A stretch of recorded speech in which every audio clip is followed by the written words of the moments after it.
Hello my dear students. देखो आज हम आप लोग के लिए बायोमॉलिक्यूल्स का थर्ड लेक्चर लेकर आए हैं। आज मेरा टॉपिक रहेगा इंजाइम।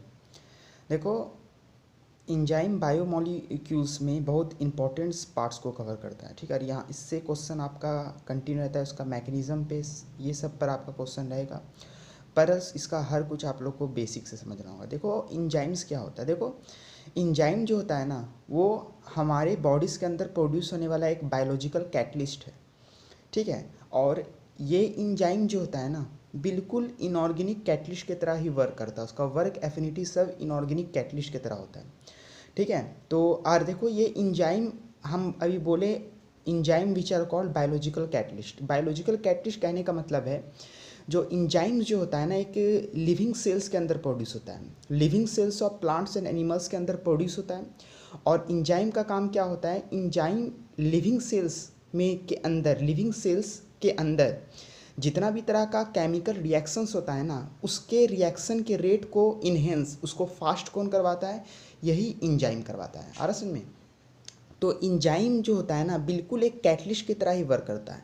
पर ये जो इंजाइम्स होता है ना, वो किस तरह का कैटलिस्ट है, biological catalyst, because they produce in the living cells which haves to enhance the rate of reaction. जो हमारी बॉडी के अंदर जो केमिकल रिएक्शंस होता है ना, उसके रेट को इंक्रीज कौन करता है, यही इंजाइम करता है। हर समझ में। ये देखो नेचर ये है कि इंजाइम जो होता है ना, इंजाइम का नेचर कैसा होता है। सबसे पहले बात हम लोग के दिमाग में ये आता है कि इंजाइम का नेचर कैसा होता है। तो एक इंजाइम जो होता है ना, एक इंजाइम का नेचर प्रोटीनवस होता है। हम प्रीवियस क्लास से बताए थे प्रोटीन। तो इंजाइम किससे मिलके बनता है, इंजाइम मिलके बनता है प्रोटीन से, एमिनो एसिड से मिलके बनता है इंजाइम, ठीक है। इसलिए इंजाइम का नेचर कैसा होता है, प्रोटीनवस। देखो इंजाइम हमारे बॉडी के लिए क्यों ज़रूरी है। देखो हमारे शरीर के अंदर, हमारे बॉडीज़ के अंदर, लिविंग सेल्स के अंदर लाखों रिएक्शंस होता है।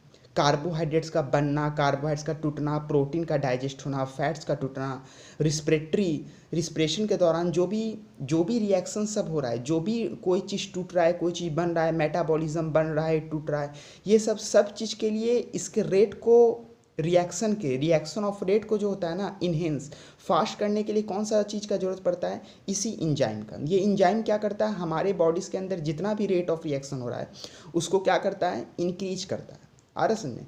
देखो अब ये आप ये चीज़ तो बता दिए कि इंजाइम का नेचर कैसा होता है, प्रोटीनवस होता है। इंजाइम प्रोटीन से बनता है।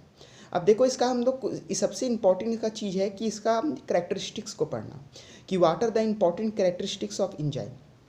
देखो सबसे पहला करेक्टरिस्टिक्स ये आता है कि इंजाइम का जो नेचर होता है ना, वो नेचर में हाईली स्पेसिफिक होता है।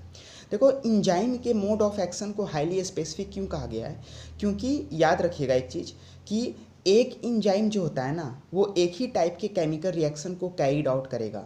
ऐसा नहीं है कि बॉडी के अंदर एक इंजाइम प्रोड्यूस हो, वो एक से ज़्यादा रिएक्शन को कंट्रोल कर रहा है या एक से ज़्यादा रिएक्शन को रेट को बढ़ा रहा है, ऐसा नहीं होता है।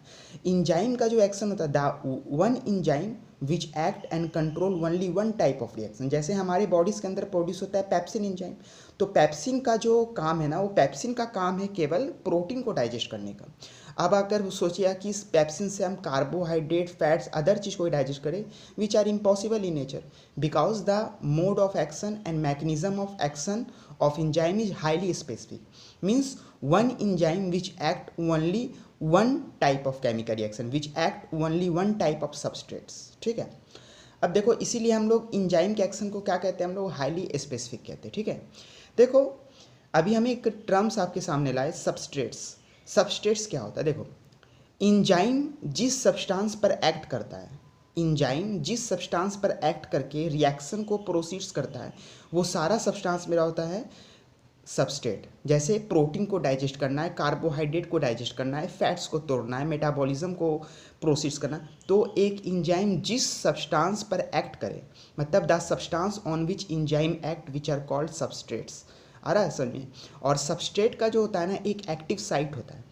सबस्ट्रेट का एक्टिव साइट वो साइट होता है जिस साइट पर इंजाइम आके अपने फंक्शन को परफॉर्म करता है। सबस्ट्रेट का एक्टिव साइट ऐसा साइट होता है जहाँ पर इंजाइम आकर फिक्स होता है और रिएक्शन को आगे प्रोसीड्स करता है। और समझिए अब चलो स्पेसिफिकली नेचर तो समझ में आ गया कि एक प्रोटीन का स्पेसिफिक नेचर क्या होता है। अब चलो हम लोग थोड़ा सा बात करते हैं कि प्रोटीन जो होता है ना, थर्मोलिएबल होता है। मतलब एक एक पार्टिकुलर टेम्परेचर तक ही प्रोटीन का एक्टिविटी जो होता है ना वो प्रोसीड्स रहता है। बट एट हाई टेम्परेचर अगर हम लोग 50 to 60, ठीक है ना, 50 डिग्री सेल्सियस से अगर हम लोग जैसे टेम्परेचर को बढ़ाते हैं तो वो इंजाइम का एक्टिविटी जो होता है ना वो डिक्रीज होने लगता है। मतलब at the temperature ever 50 degree Celsius the activity of enzyme get ceased. उस समय क्या होता है, इंजाइम का एक्टिविटी ख़त्म हो जाता है।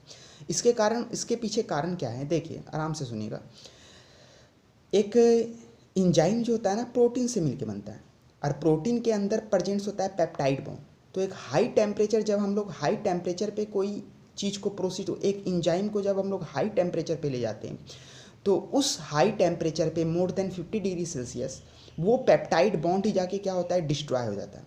और एक इंजाइम के अंदर पेप्टाइड बॉन्ड ही डिस्ट्रॉय हो जाएगा तो उस वजह से इंजाइम का भी एक्टिविटी धीरे धीरे क्या होने लगता है, स्लो डाउन होने लगता है। तो ऐसा बात नहीं है कि आप कोई भी इंजाइम को किसी पार्टिकुलर टेम्परेचर पे, कोई भी टेम्परेचर पे, किसी भी टेम्परेचर पे आप इसको प्रोसीड्स कर सकते हैं, ऐसा बात नहीं है। हाई टेम्परेचर जो होता है ना, high temperature which are not favourable for enzyme action. At 50 degree Celsius, the activity of enzyme gets ceased because the peptide bonds gets destroyed at high temperature। ठीक है, यही कारण है कि अगर बोलते हैं ना कि कोई सब्जी को अगर पकाते हैं तो उससे प्रोटीन विटामिन सब घटने लगता है। इसका कारण क्या है कि हाई टेम्परेचर पे जो होता है ना उसका एक्टिविटी जो होता है वो सीज्ड होने लगता है। ठीक है, तो अब देखो ये चीज़ तो हो गया कि मेरा ये टेम्परेचर जो होता है, ये इंजाइम जो होता है टेम्परेचर पे कैसे इफेक्टिव, कैसे सेंसिटिव है। ठीक है, चलो अब तीसरा कंडीशन हम लोग के लिए ये आता है कि जो इंजाइम का जो नेचर जो होता है ना, देखो अब एक हम इम्पॉर्टेंट चीज़ यहाँ पे ये बताना चाहते हैं कि देखो एक इंजाइम जो होता है ना वो हमेशा दो पार्ट से मिलके बनता है। एक इंजाइम का दो पार्ट्स होता है। पहला तो इंजाइम का वो पार्ट होता है जो पूरा प्रोटीनवस होता है, मतलब द प्रोटीनवस पार्ट ऑफ इंजाइम, पहला तो ये चीज़ हुआ। और दूसरा इंजाइम का नॉन प्रोटीनवस पार्ट, ठीक है ना। और इन दोनों को मिल कर ही हमारा एक होलो इंजाइम बनता है, मतलब फुल स्ट्रक्चर इंजाइम बनता है। तो जो अब यहाँ पे दो कंडीशन आता है, एपो इंजाइम और को इंजाइम। और इसी को इंजाइम को हम लोग को फैक्टर के भी नाम से पुकारते हैं एंड प्रोस्थेटिक ग्रुप के भी नाम से पुकारते हैं। तो एपो इंजाइम क्या होता है, मतलब एक इंजाइम का जो भी प्रोटीनवस पार्ट होता है, मतलब एक इंजाइम का जो पार्ट प्रोटीन का बना होता है उसको हम लोग कहते हैं एपो इंजाइम। प्लस और इंजाइम का वो पार्ट जो प्रोटीन के अलावा है, मतलब अदर देन प्रोटीन, वो पार्ट जो प्रोटीन से नहीं बना है, नॉन प्रोटीनवस पार्ट, उसको हम लोग कहते हैं इट इज़ नोन एज को इंजाइम। और एपो इंजाइम और को इंजाइम मिलकर ही एक होलो इंजाइम का निर्माण करता है। और एपो इंजाइम जो होता है ना वो प्रोटीनवस तो रहता है, पर ये इंजाइम का ये पोर्शन जो होता है ना वो इनएक्टिव पोर्शन होता है।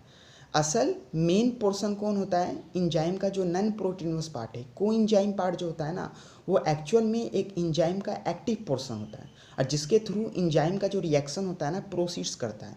इंजाइम जो होता है ना इसी को इंजाइम पार्ट के थ्रू अपने फंक्शन को परफॉर्म कर सकता है। एक पूरे इंजाइम को बनने के लिए हमको को इंजाइम, को फैक्टर, प्रोस्थेटिक ग्रुप, जिसको हम लोग एक नाम से, आप इसको को इंजाइम, को फैक्टर, प्रोस्थेटिक ग्रुप, ये एक सेम नेम है, ठीक है ना। तो विदाउट द एक्टिविटी ऑफ को factor the activity of enzyme not possible, ठीक है ना। तो एक इंजाइम का हमेशा दो पार्ट होता है। एक पार्ट उसका कौन कहलाता है, एक कहलाता है apoenzyme which proteinaceous part, and second होता है इसका non proteinaceous part which are called coenzyme. और ये दोनों मिलके एक फुल एसोसिएशन प्रोड्यूस करता है, इसको हम लोग कहते हैं होलो इंजाइम। आ रहा समझ में। अब देखो ये चीज़ तो बता दिए कि एक प्रोटीन्स का नेचर दो पार्ट बटा रहता है, ठीक है। अभी आप लोग को ये चीज़ ही यहाँ तक डिस्कस करना है। अब देखो यहाँ पर इंजाइम का एक्शन किस पे डिपेंड करता है, बोलते हैं ना कि इंजाइम का एक्टिविटी डिक्रीज कर रहा है, इनके इंजाइम का एक्टिविटी बढ़ रहा है, तो वो डिपेंड करता है इंजाइम के एक्टिवेशन एनर्जी पर, ठीक है ना। एक्टिवेशन एनर्जी एक ऐसा पार्टिकुलर एनर्जी है जो रिक्वायर्ड होता है इंजाइम के एक्शन के लिए। एक्टिवेशन एनर्जी का घटना और एक्टिवेशन एनर्जी का बढ़ना ही डिसाइड करता है कि इंजाइम का फंक्शन कैसा है, वो बढ़ रहा है कि घट रहा, वो फेवरेबल कंडीशन दे रहा है कि नहीं दे रहा, ठीक है। चलो अब हम लोग के पास से अब एक नया चीज़ आता है। देखो इंजाइम का जो एक्शन होता है, जो इंजाइम का जो नेचर होता है ना, वो प्रोटीनवस होता है। हम पहले भी डिस्कस कर चुके हैं। और प्रोटीनवस के पास पेप्टाइड बॉन्ड होता है। अरे फिर से बताना चाहते हैं, टेम्परेचर बढ़ाने के कारण यही पेप्टाइड बॉन्ड ही डिस्ट्रॉय हो जाता है, जिस वजह से एक हाई टेम्परेचर पे जाके, एक हायर टेम्परेचर पे जाके इंजाइम का एक्टिविटी क्या होने लगता है, स्लो डाउन होने लगता है। ठीक है, हमारे बॉडी के अंदर जितना भी मेटाबॉलिक रिएक्शन हो रहा है, खाना का डाइजेशन, रिस्पिरेटरी जो नेचर होता है, वो सब किसके मदद से हो रहा है, इस रिएक्शन को प्रोसीड्स आगे कौन करता है, यही proteinaceous nature which are called enzyme. और इंजाइम क्या होता है, बायोलॉजिकल कैटलिस्ट होता है। ठीक है, और एक इसका मोड ऑफ एक्शन बिल्कुल एक इनऑर्गेनिक कैटलिस्ट की तरह होता है। ठीक है, पर यहाँ पर इंजाइम को बायोलॉजिकल कैटलिस्ट इसलिए कहते हैं क्योंकि एक लिविंग सेल्स के अंदर प्रोड्यूस होता है। ठीक है, उसके बाद अब हम लोग के पास थोड़ा सा यहाँ पे एक नेचर आ जाएगा कि इंजाइम दो तरह का होता है, एक होता है हाइड्रोलाइसिस इंजाइम और एक होता है डेस्मोलाइजिंग इंजाइम। यहाँ पे इसको आप पढ़ना नहीं कि हाइड्रोलाइसिस इंजाइम क्या होता है, डेस्मोलाइजिंग इंजाइम क्या होता है। देखो, हाइड्रोलाइसिस इंजाइम थोड़ा सा ऐसे बता देते हैं। हाइड्रोलाइसिस इंजाइम एक ऐसा इंजाइम होता है जिस इंजाइम के दौरान एक लार्ज कॉम्प्लेक्स सब्सटेंस को स्मॉल सिंपलर सब्सटेंस में तोड़ा जाता है। एक लार्ज कॉम्प्लेक्स मॉलिक्यूल को एक स्मॉल सब्सटेंस में तोड़ा जाता है। तो ऐसा इंजाइम जो होता है ना, और प्लस इस तरह के इंजाइम में वाटर का रिक्वायरमेंट होता है, means adding of water, needed off water. तो वाटर हाइड्रोजन है, तो इसी वजह से इसको हम लोग नाम ही दे दिए हाइड्रोलाइजिंग इंजाइम। ठीक है, जितना भी आपका नेचर आता है, जो भी कार्बोहाइड्रेट डाइजेस्टिव इंजाइम होता है, ठीक है ना, कार्बोहाइड्रेट पेप्टाइजेस, जितना भी कार्बोहाइड्रेट डाइजेस्टिव इंजाइम होता है ना, वो इसी कैटेगरी में आता है, हाइड्रोलाइजिंग इंजाइम।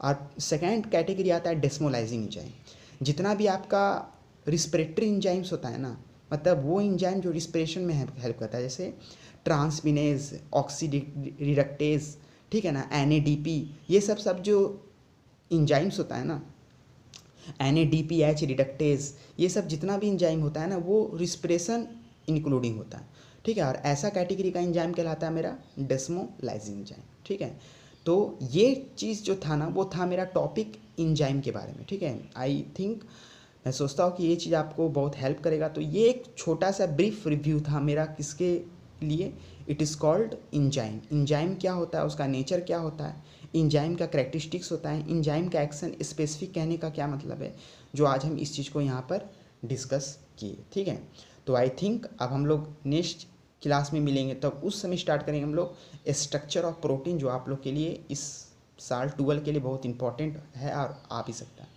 और ये जो इंजाइम पार्ट है, इससे भी आपका 1-2 क्वेश्चन मस्ट रहता है ये। ठीक है, आपको डिफिनेशन पूछ देगा, को फैक्टर, को इंजाइम, एपो इंजाइम, ये सब चीज़ पूछ सकता है। ठीक है, तो आप लोग से मिलते हैं हम नेक्स्ट क्लास में। Till then take care, bye bye.